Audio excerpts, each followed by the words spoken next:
আমি এখন টিফিনে চটজলদি একটা খাবার বানাচ্ছি, সেটা হচ্ছে ডিম টোস্ট। এখানে দেখো 4 পিস পাউরুটি নিয়ে নিয়েছি, আর এখানে ডিমকে ফেটিয়ে নিয়েছি নুন আর গোলমরিচ দিয়ে। এই হচ্ছে, আর কিছুই না। এবার সাদা তেল দিয়ে এটাকে একটুখানি সেঁকে নেবো, সেঁকে তারপর এটাকে তৈরি করবো। শুকনো তাওয়া একটু সেঁকে নেবো যাতে গ্যাস না হয়, তারপর এটাকে সাদা তেল দিয়ে ডিমে চুবিয়ে ভাজবো।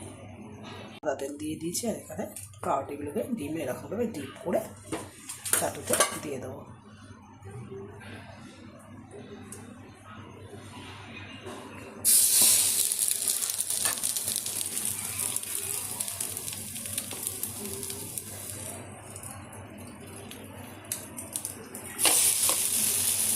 ভাজা হয়ে গেছে, এবার উল্টে দিয়ে আর একটা পিস করে লাল লাল করে ভেজে নেবো।